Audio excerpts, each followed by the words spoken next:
Hey guys, what's going on? It's Andrew from AR Media, and tonight's video I want to review Glass. Now, I got back from the theater yesterday, and I was pumped to see this. I'm a huge fan of Split and Unbreakable, and I was waiting for this one as one of my most anticipated of 2019. So let's get straight into the movie. Now, I will say that this movie starts out extremely strong, and I will say that the first 30 minutes really had me glued to my seat and actually had me a little bit worried if they could keep it up for the entire runtime. And sadly, in my eyes, they really couldn't keep up that hype tonality for the whole runtime. Now, the first 30 minutes has the feeling of Split with that horror aspect, but still with the feeling of Unbreakable with that superhero vibe. But as you go further into the movie, it goes more into the Unbreakable vibe and further away from the horror and Split aspect. Now, I don't mean to give any spoilers by that, and there really is no spoilers to give by that, but I will say that after 30 minutes, it does definitely slow down in pace, and that does not mean a bad thing necessarily. I really like the setup, actually.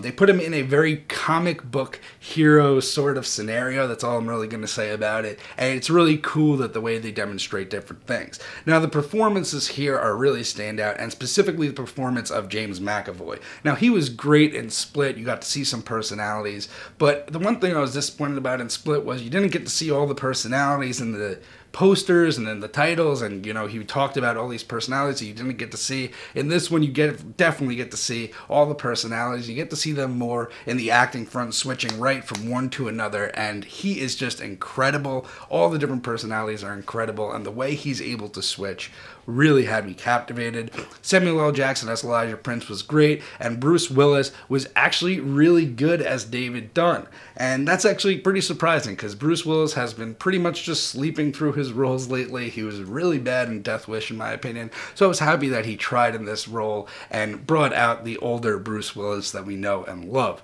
Now, overall with this movie, I feel like M. Night Shyamalan bit off a little bit more than he can chew.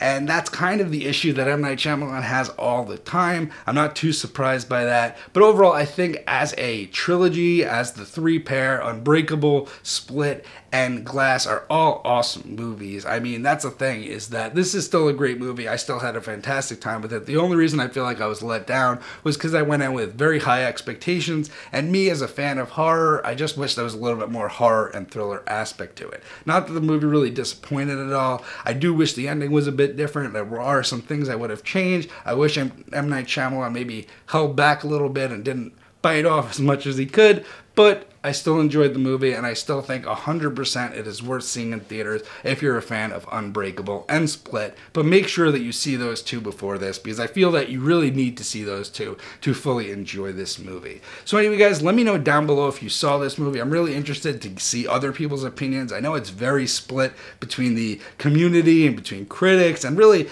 everybody has diversified opinions on this, so I really want to know what you guys think down below. Let me know if you're excited to see it. Let me know if you're excited for this to hit the 4K format. Right when I was watching it in theaters, I saw how digitally crisp it was, and I knew that I cannot wait to get this on the 4K format. So anyway, guys, I hope you had a good weekend, and I'll see you guys in the next one.